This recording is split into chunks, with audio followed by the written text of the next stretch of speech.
Hello, a very warm good evening to all of you, and welcome to Unacademy. Welcome to another session of your NCERT series, where the aim is to cover the entirety of the NCERT, strengthening your core concepts of the portion of physical geography. Now, here in the past three classes, we have been discussing about the genesis and the formation of the solar system, the Big Bang theory, the formation of Earth by the accretionary theory, and how the structure of planet Earth came into existence. Thereafter, we have discussed about the interior of Earth, the different layers of Earth, and line by line of the NCRT chapters, wherever required, we have gone into a greater depth as well. Now, in case you are one of those students who has, let's suppose, missed out on the previous session, you can always catch up with the previous session, but don't worry. Here, this session, when we are going to talk about the continental drift theory, this is something that you can understand afresh. Okay.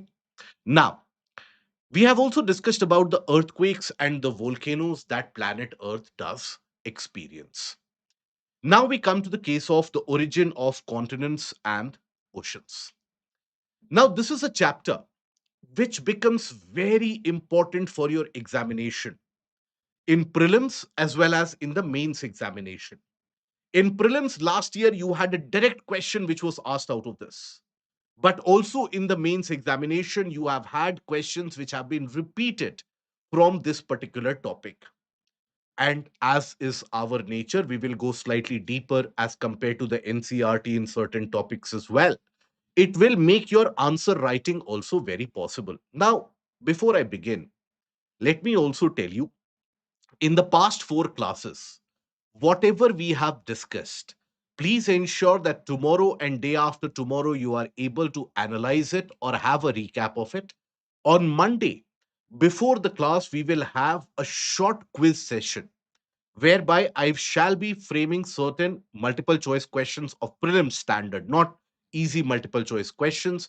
And I expect you to be able to answer them in the class so that you also are keeping yourself accountable to it. So on Monday, you will have that quiz, MCQ quiz, live on YouTube just at this point, 7 p.m. live.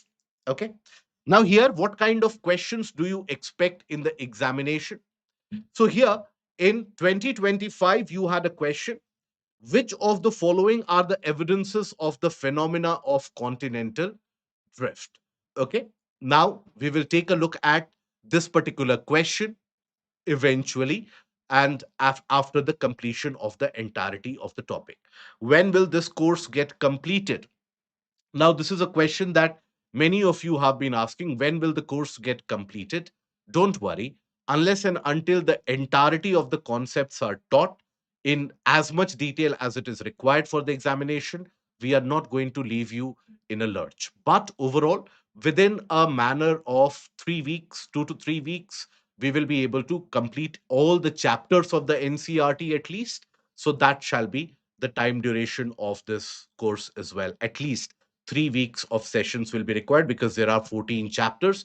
We have broken some of the chapters into multiple parts also. So we shall be taking around 15 to 16 classes overall. Okay.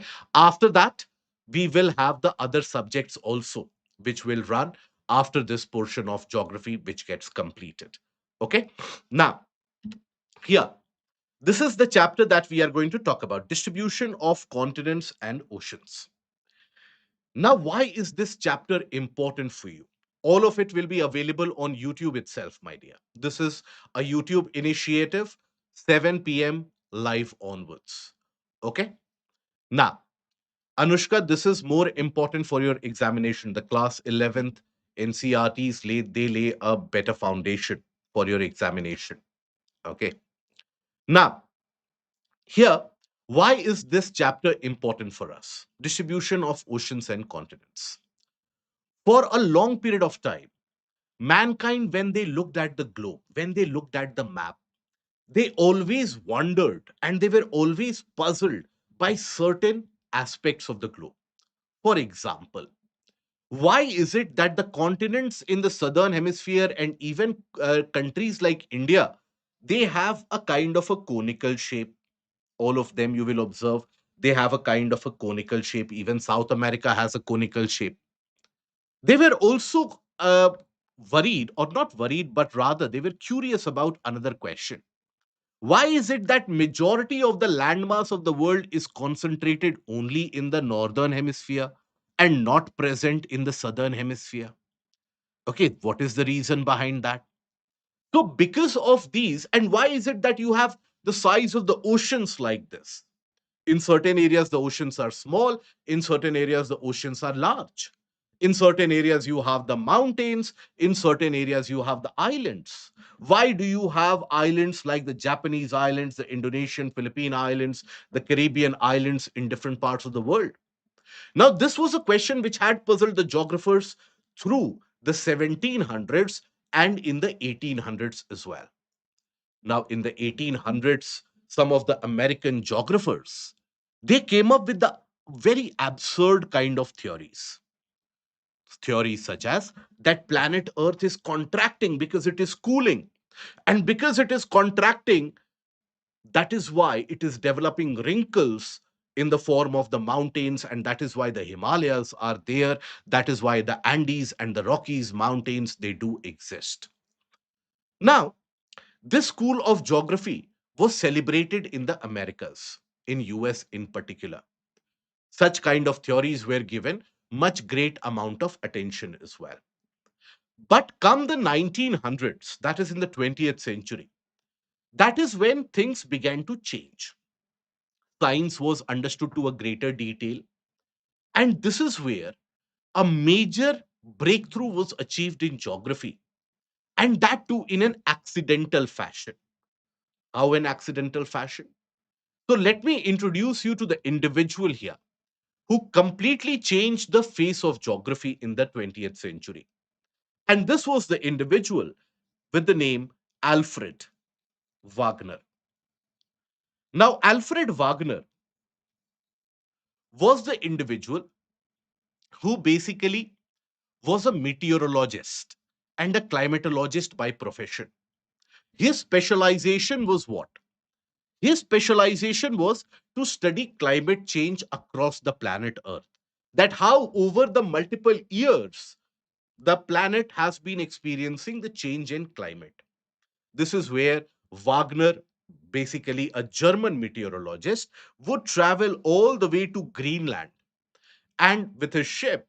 And in Greenland, he would dig up the ice core, and then he would be able to measure the climate change, how it has happened in the past.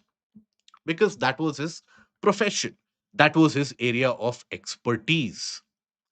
But Alfred Wagner was not a geologist by profession, in the sense he had not much of an idea about the interior of planet Earth. He only knew about the climate. Okay. Just like, for example, a neurologist does not get much of an idea about your gastrointestinal systems. Same is the case with geography also. Climatologists, they have, at that point of time, they had restricted idea. Now, the story goes that on one Christmas Eve, Wagner was presented with this map of the world. Now, this was a map, a cartographical detailed map of the world. Now, mind you, it is today very common to fetch these maps out there in the market. You go to the shop, you buy 20 maps, you buy 40 maps at one go. But in the early 1900s, getting the map of the world was a very rare phenomena. Not everybody had it. So Wagner was presented this map by one of his friends as a gift. Now, Wagner, when he was taking a look at this map, Wagner observed certain things which troubled him. For example, he observed the continents. He observed the continents, and there he observed the shape of the continents. The eastern coast of South America to the western coast of Africa. The region of Africa to the region here in this area. Then the shape of India to the shape of Australia and Antarctica. the shape of western coast of India to the shape of Madagascar. Now he observed these kind of things and he saw that there is a glaring similarity. This region of South America was absolutely similar to this region of Africa. And like that, the similarities were very high. Now, Wagner thought in his mind that it is too much of a coincidence that every shape is quite similar. It cannot be the case that all the shapes are quite similar just by accident. So then he started researching. Now he took a book of the botanists, right? The paleontologist who would study the fossils. He took the book of the geographers, the geologists, and he studied everything. And based upon all his studies, he came across the theory, and that was postulated as the continental drift theory. Now, initially, when this continental drift theory was provided, it was provided in German, and it was in the early part of 1910s. Around 1912, it was published in the form of an essay in German. Rest of the world was not aware about it. The entire essay was translated almost a decade later, and that is when the world came upon this theory of continental drift. And after that, what happened in the geographical community and what happened with Alfred Wagner, we will discuss upon that. But what was basically this entire concept and the theory that he formulated just by looking at the map? That is why I always say that one of the greatest visionaries of the 20th century in geography was Alfred Wagner, because he laid the pathway for all the future theories to be published just by taking a look at the map. Now, here, basically, when we talk about this kind of the theory, what was the theory? He said that, look, the continents, they look alike in the shape. That means all the continents would have been together. So he said that long time ago, there must have been one supercontinent to the name of Pangaea, right? That would be one supercontinent across the planet Earth. No other continent, no other land masses, only one supercontinent named Pangaea. India would have been a part of it, Africa would have been a part of it, Europe would have been a part of it, Americas would have been a part of it, Antarctica would have been a part of it. And all around this Pangaea, you would have one oceanic body, just like you have the Pacific Ocean, just like that, only one ocean across the planet Earth, and that would be Panthalassa. These are German names. Okay, Panthalassa basically translates into ocean of the world. This was the world that Wagner created in his mind, that this is how the continents would actually exist. Now, he said that over a period of time, this Pangea broke. And this Pangea broke into different parts. In the northern part, you had one supercontinent, that was Laurasia, which included the regions of North America, present day Europe, and the region of Asia to the north of India. That is China, Russia, the Central Asian republics, all of them would have been part of Laurasia. And to the south of it, you would have Gondwana land. That is India, Antarctica, Africa, South America, Australia. All of this would be part of one supercontinent, which would have been named Gondwana land. Let me tell you an interesting anecdote here, by the way. Why the name Gondwana land? Why not something else? It has got an Indian connection. Basically, in the region of Madhya Pradesh and slightly to the south of it, you have the tribe, that is the Gond tribe, which basically lives in that area. Now, the anthropologists, the geologists who had studied the rocks of Peninsula Plateau, they named the rock systems of the Peninsula Plateau of India as the Gondwana type rocks. And that is something which became quite famous in the 1800s. In the 1800s, you basically had this saying that if you want to study the world, study India. The world will come to your feet. That is how diverse India is. Now, it is from these kind of rock structures, Alfred Wagner found a similarity of these rock structures in various different continents from South America to the region of Australia. And that is why the name which emerged was Gondwana land. Now, he said that look, this Laurasia and Gondwana land, owing to the various forces of planet Earth, they basically have split, they have divided, and they have moved. And it is because of their movement that you have the present day shape of the continents and oceans. Now, imagine this idea being floated to you. You have lived in a world where you are very sure about the place that you have lived. You have looked at the mountains nearby and you have wondered at the height of the mountains and the entire heaviness of the rocks. Someone tells you that all these are moving. The land underneath your feet, that is moving. Now, will that be acceptable to you? Obviously not. You will question it till the end of your life. And that is the same thing which happened with Alfred Wagner as well. They called him mad. But Wagner, why did he say so?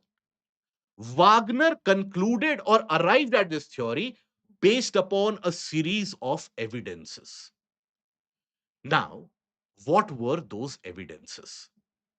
So Wagner took a diverse look at geological evidences, the case of the visualistic evidences, everything. So, what were those evidences that Wagner had taken a look at? We will take a look into that. So, what was the continental drift theory? You had a supercontinent. Now, this supercontinent was named as Pangaea, right? Now, this Pangaea split and it split into Laurasia and Gondwana land, right? And thereafter, you basically had the movement or the drift of the continents. Why it is referred to as drift of continents? Why not movement of continent? Why isn't it not referred to as continental movement theory, but a continental drift theory? Have you thought about it? Very good. It is because of the slow nature of movement, that it is not moving at a very brisk pace. It is slowly and steadily, automatically, almost like a flotation system, gradually moving from one place to another. That is why it is referred to as the drift. So, drift of continents. Now, this drift of continents was basically supported by a series of evidences. What were those evidences? Starting with the first evidence, that was the visualistic evidence. That is just by appearance sake. He said that many portions of the continental edges, they are very, very similar to each other. It is not a mere coincidence, right? He took the example of the region of South America and Africa. He termed this as jigsaw fit. Now, jigsaw fit, for example, in your childhood days, you would have had the jigsaw puzzles. You would place the different puzzles and you get an entire picture. So, just like that, he said that if you take a look at all the different continents, you place them together, they form a large supercontinent. And that means they would have been together. Otherwise, it is too much of a coincidence that all of them have the same shape. So, jigsaw fit of continents was the first evidence. And by the way, let me attach another anecdote here. Now, if you observe the shape here, now the keen observers that all of you are, you will observe that in certain places the shape exactly does not match, isn't it? So, many of the geographers later on raised this question to make fun of Alfred Wagner. And he did not have enough scientific evidences to provide the answer for that. So he stayed silent. But later on, almost 2 to 3 decades later, when scientific study was carried out of the oceanic depth, right, at a depth of 1,000 fathoms in the ocean, it was found that at that particular depth, the continental mass absolutely fits into each other. Absolute fit, 100% fit was something which was observed. So that again vindicates Wagner, but then again, much later, after his death, was he vindicated with this kind of a evidence, not while he was alive. Now, and after this is a visualistic evidence. After this, you had the geological evidences. What were the geological evidences? Geological evidences were of different types. One was the case of the rock systems. The rock systems in the region of Appalachian Mountains, and the rock systems in the Scottish Highlands, the rock systems of the Brazilian Highlands, and the rock system of Western Africa.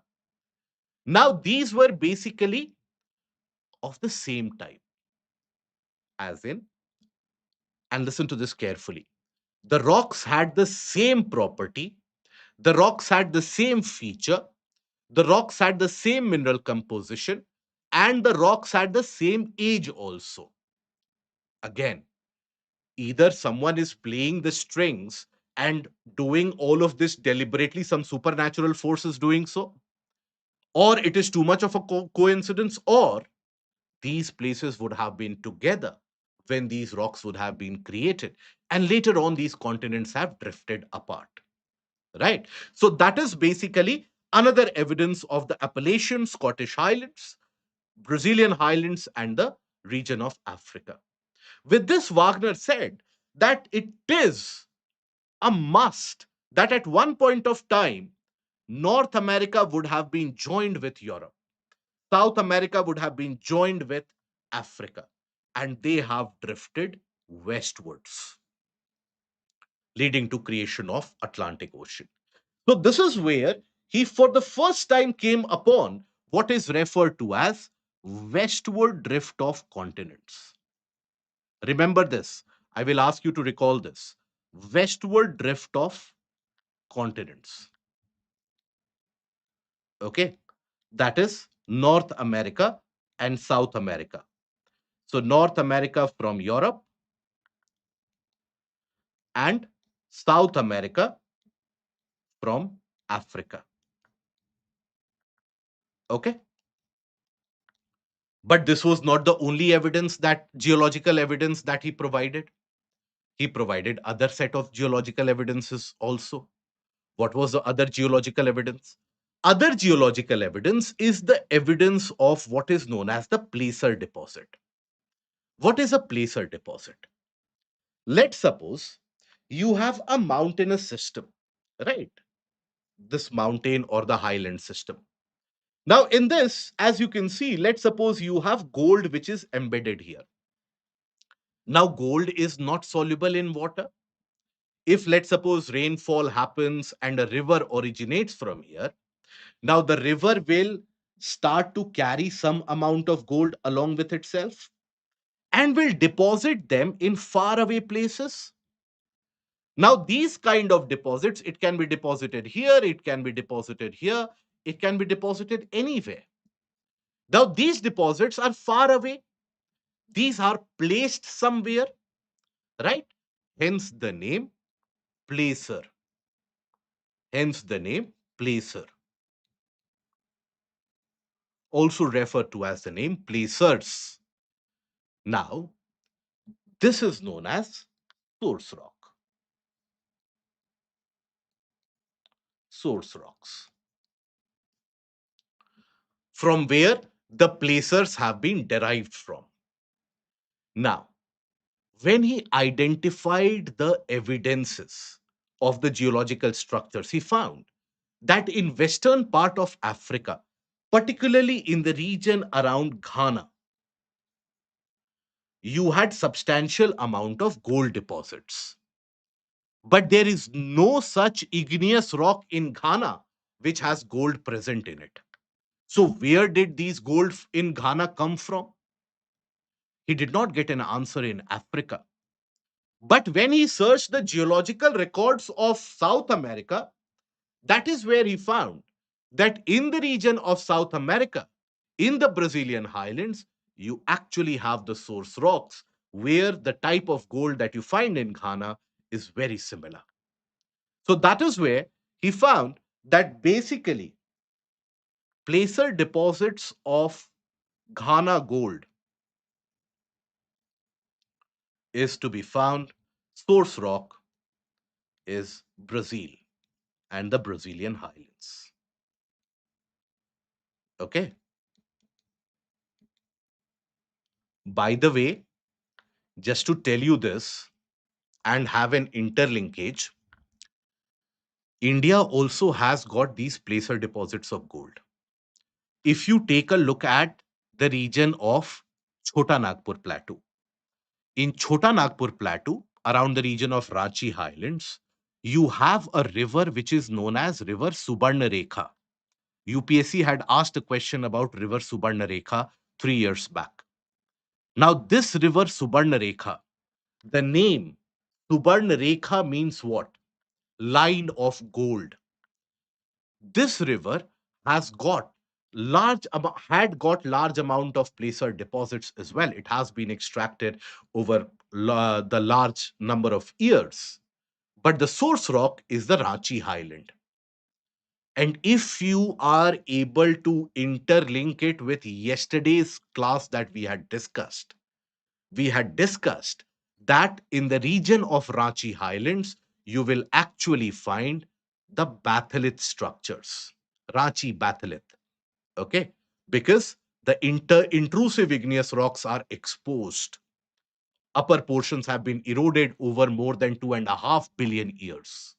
So that means the igneous rocks of the interior of planet Earth, they have basically got the gold eroded, and that gold has been deposited, and that is why you have the river of gold or Subarnarekha. Okay, so now you know about the reason why you have placer deposits even in India. Now, this was another set of evidence, by the way, of the placer deposits. Then you have other deposits or other evidences, what are known as the glacial evidence.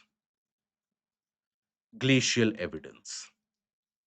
Now, when we talk about glaciers, what are glaciers? Large volumes of ice which start moving down the slope ever so slowly, right?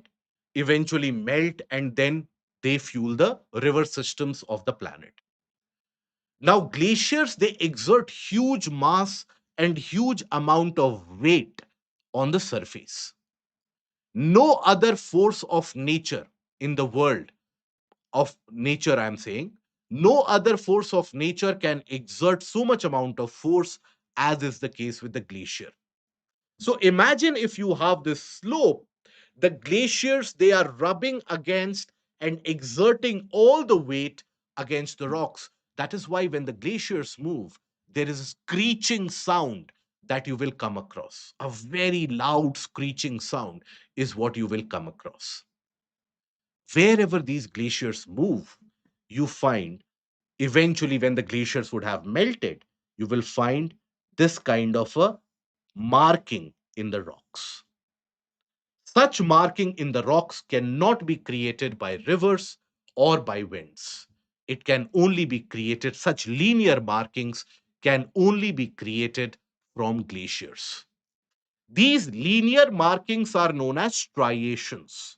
Striations basically refer to linear markings. Now, along with that, whenever glacier moves in any particular area, glacier will also, because it has eroded the rocks, it will deposit them somewhere. So the glacial deposit is referred to as till, very fine particles. over a period of time, this still gets solidified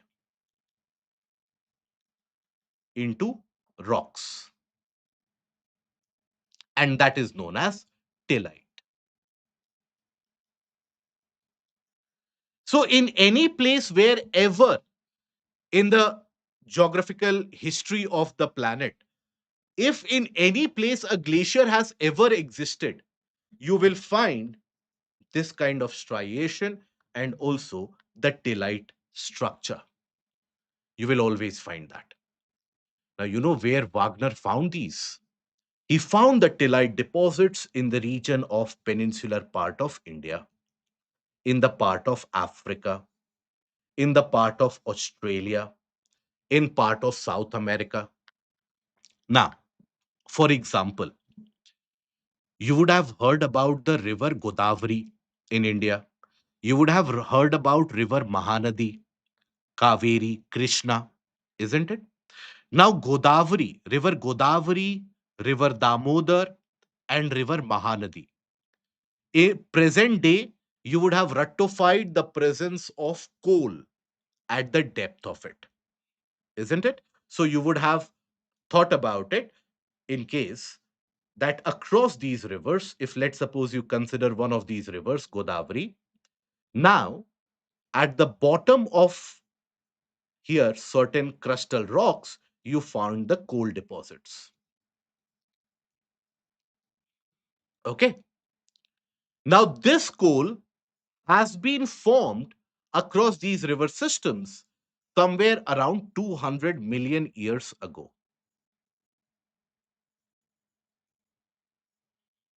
Okay. 200 million years ago, that is when this coal was formed in India in these areas across Damodar, Mahanadi, Godavari. But you know what lies underneath that coal? Underneath that coal, you have a layer of tillite. So imagine what would have been the face of these areas underneath or around 220 to 30 million years ago. So Wagner basically observed this, that you have tillite deposits in all these areas where presently there is no question of ice being found, let alone glaciers being created. Okay, so that is what he was puzzled about it. That how come India has got glacial evidence in southern part, you don't have glaciers there. Africa also has got glacial presence. So that is where he had two alternatives or two answers, two possible answers. Either planet Earth's climate has changed so drastically that at one point of time, India, Africa, etc., would have been frozen, and now there is no glacier. Or if you place all these continents together, you come across the region where you had the South Pole, and all the other continents and all the other countries were together. How did he get to know the tillite presence, for example, in India? So, in many of the regions where the coal mining has happened, where in many of the areas where erosion has happened, underneath that eroded structure, in certain areas, the tillite has been exposed. That is how. That is how he got to know about it. Okay. Now, it makes sense if you place all these different continents together. That is when you can think about that the entire region was together. But not only this, he basically said that look, if all this Gondwana land would have been with the region around the region of South Pole, India has moved north, Africa has moved north, South America has moved north, Australia has moved north, Antarctica is still there. So he said that look, all these have been moving north, right? So they are moving away from the region of the poles. That is when he arrived at the second type of movement, that is movement away from poles. Away from poles. No, Pratima. Tropics don't get frozen during the ice ages. Okay. The freezing which happens in the ice ages is up till the middle latitudes, not in the region of equator and the tropics.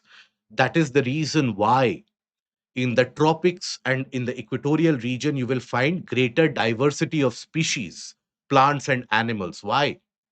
Because for thousands and millions of years they have not experienced a drastic climate change, and that is why the speciation rate is always high. That is how you basically link it with the portion of environment ecology. Why Antarctica can't move?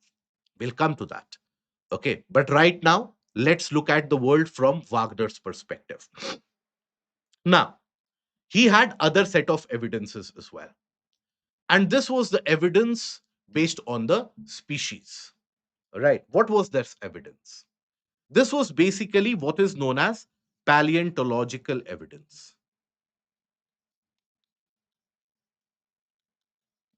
Paleontological evidence. Now, what is the paleontological evidence?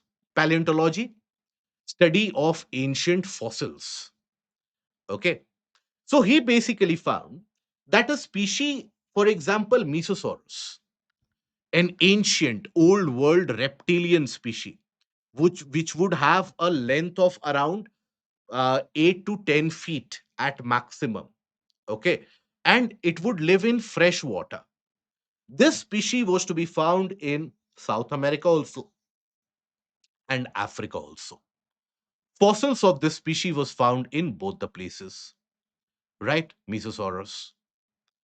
Now, how is it possible?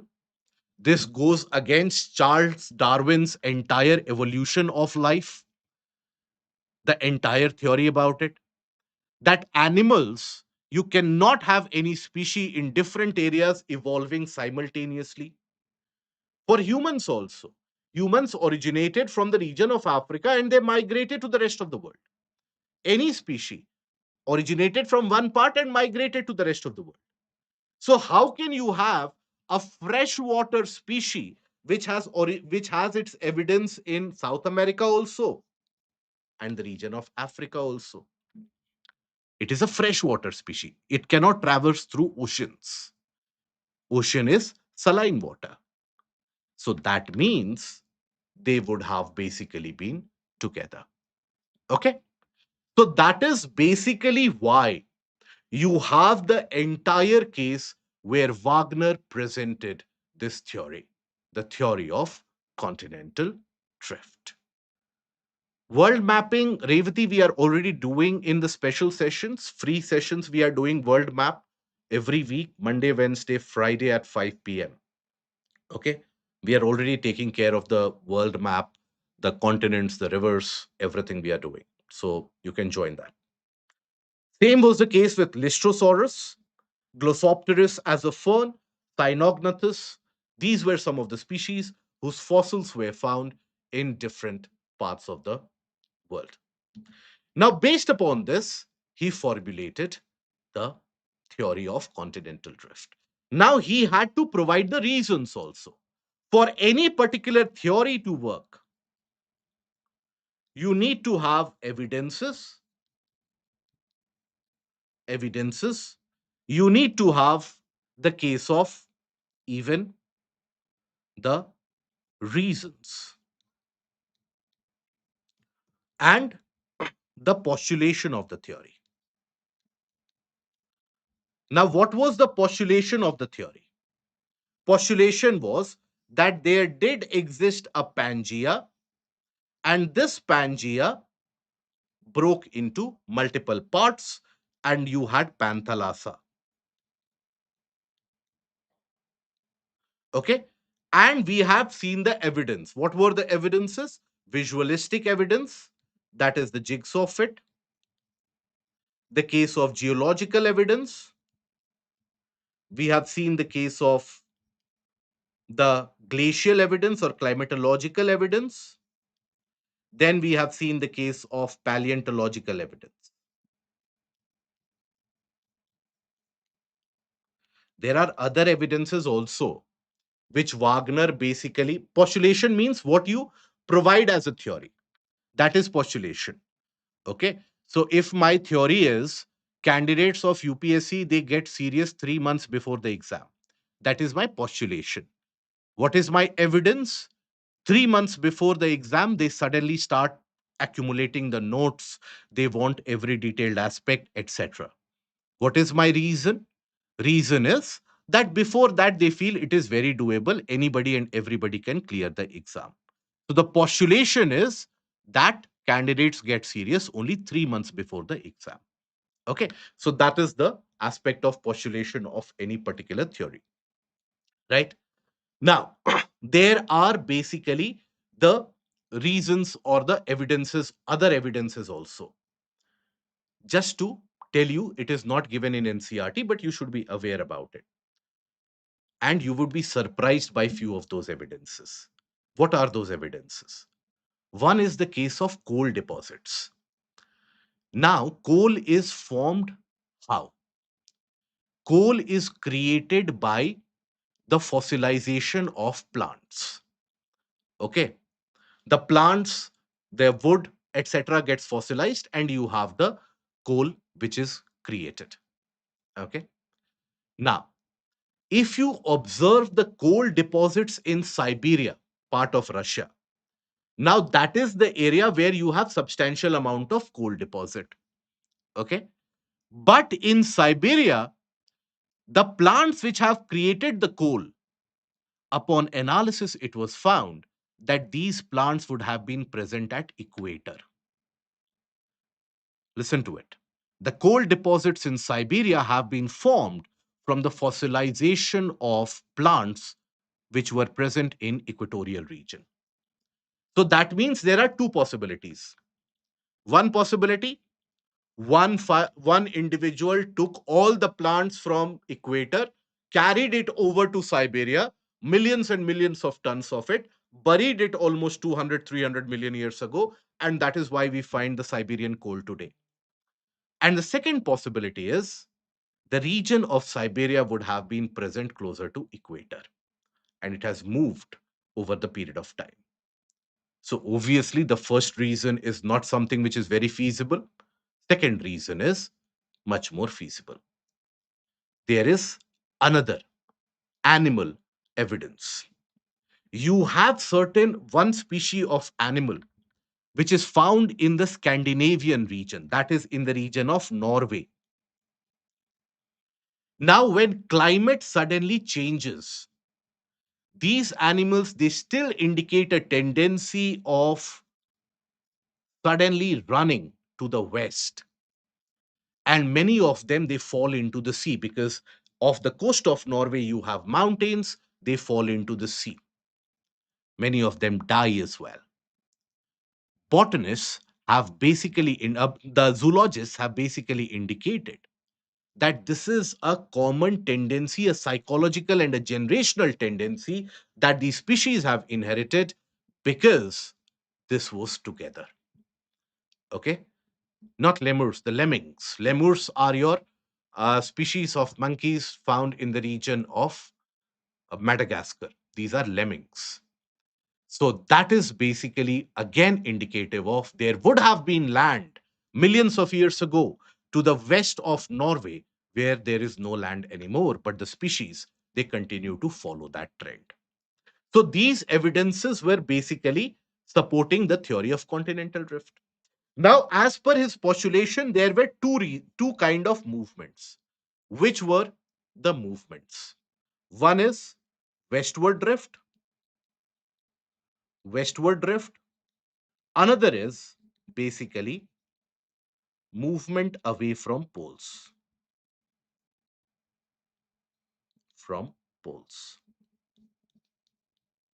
Okay.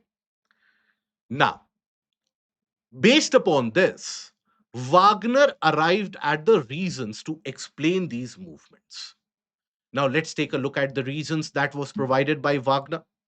So here, this is where it is written, the forces for drifting. Now, Wagner provided the reasons. What were the reasons? He provided two reasons. First is for westward drift. For the case of westward drift, he basically said that you have the force which is known as the tidal force or force of gravitation. Gravitation. And for the movement away from poles.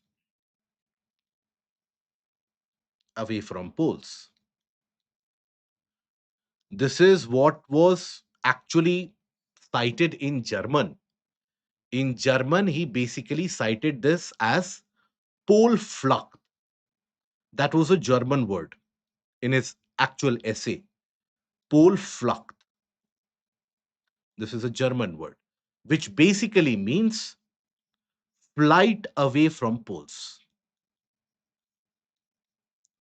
Away from poles. But the continents obviously cannot fly. So that is why in English, we refer to it as the movement away from poles. Now, this movement away from poles was cited as the reason was force of buoyancy. Now, what are these particular reasons? Let us take a detailed look at that. First is the tidal force. Understand this with the help of the image. He basically said that look, planet Earth is experiencing the gravitational pull from the moon as well as the sun. As the planet is trying to rotate from west to east, right? It is being held by the gravitational pull extended by the moon and the sun. The gravitational pull is so strong that as the planet rotates, the gravitational pull tends to hold the continents in their place. So imagine if you have the larger planet, there is a continent, right? Now, here, if you have the moon, as the planet is rotating, moon is trying to hold this continent in its place, whereas Earth is trying to take the continent and rotate. So, because of this twin kind of force, the continent is splitting. And that is why it has split and it has stayed. Okay. And that is where you basically have the case of the westward drift. That is why North America split from Europe and South America has split from Af- Africa. So that is something which was cited by Alfred Wagner as the reason for the westward drift of the continents. Now, is this true that this has happened? No, it is not true. He basically said that look, Pangea was there and some portions were being held by the gravitational force while rest of them were moving. That is why North America has moved away. Is this true? Absolutely no. Why? Because had the gravitational pull of moon be so strong to hold the continents of planet Earth, the entire planet Earth rotation would have stopped in a mere 50,000 time period. But that has not happened. The planet Earth continues to rotate, right? So that means gravitational pull of the moon is nowhere that strong. That is why the planet continues to rotate. So the reason was wrong. Now, what was the second reason? Second reason was the force of buoyancy. Now, what is this force of buoyancy? Whenever any particular object floats, it experiences an upward force which keeps it afloat. That is the buoyant force. For example, if you try to take, let's suppose, a piece of wood and try to dip it in water, wood will automatically try to come up. Why? Force of buoyancy pushes it up. So Wagner said that look, the continental rocks, they are made up of lighter materials, silicates of aluminium. Silicates of aluminium is what the continental rocks are made up of, like thermocool in water, correct? So these silicates of aluminium, They are held up by denser materials underneath, that is the portion of mantle which has silicates of magnesium. And because of that, they experience a buoyant force, and the planet is rotating as well. So basically, this kind of buoyant force that ensures that the upthrust which is created, the buoyant force, it can break the continents, and eventually, as they are floating over the mantle, this flotation leads them away from the region of the poles. That is the force of buoyancy. So these were the two forces which were cited by Alfred Wagner as the reason for the drift of the continents. Okay? Now, is this correct? Is this reason true? Absolutely not. This reason is also incorrect, by the way. It never happened that the continents are freely floating over the mantle. It cannot happen. Wagner had said that continents float freely over the mantle just like a boat on water. But continents are not so light that they float on water. And this is why his theory was ultimately rejected. Now, as I had told you earlier, I'll tell you about what happened to Alfred Wagner. Now, this theory that was published, it was published in German in the early 1910s. It was made available to the rest of the world around 1920s. At that point of time, the Americans, they anyways vilified the Germans because Germans were seen to be the perpetrators and the people responsible for the First World War. So the entire sentiment of the world was against the Germans. Now, today, for example, let's suppose a Russian scientist formulates a theory or a Chinese scientist formulates a theory. Everybody will doubt that. That is the perception, public perception. Now, regardless of the evidences that Wagner had provided, people took a look at the reasons. And that is where they found the reasons to be incorrigible, incomprehensible, and basically found the reasons to be wrong. Wagner was made fun of. Wagner was humiliated.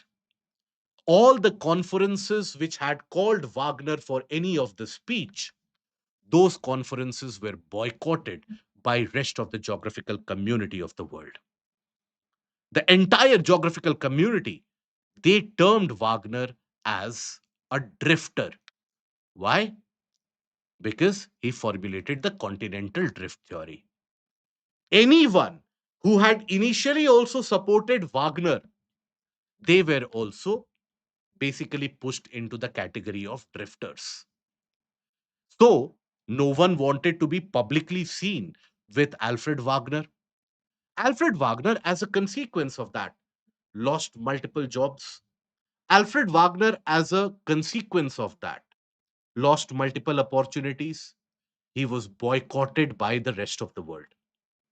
But Wagner was true to his discipline. He continued his research. His research was what? Climate change. That was his entire idea, climate change. And he continued to move to Greenland, study climate change, and come back. He left that area of research of this portion of geography of continental drift. It was during one of his journeys to Greenland that is when Wagner died. And look at the irony here. When Wagner died, he was one of the most humiliated individual in the entire field of geography. Everyone publicly was made to abuse that individual. Otherwise, their contracts in universities were cancelled, their tenures as professors were cancelled, their research grants was cancelled. Unless and until you criticize Wagner, you would not get a job. So Wagner died under that circumstance and in that world. Now, almost around 2 to 3 decades later, all the evidences that Wagner provided was found to be true. American universities started studying this. And almost 4 decades later, the American universities, they postulated what was known as the plate tectonic theory. Plate tectonic theory used the same reasons that Alfred Wagner did. But then, you know the difference. In the case of Wagner, he was humiliated because his reasons were wrong. This time, when the American universities provided the plate tectonic theory, they did not provide any reason at all. No reason was provided.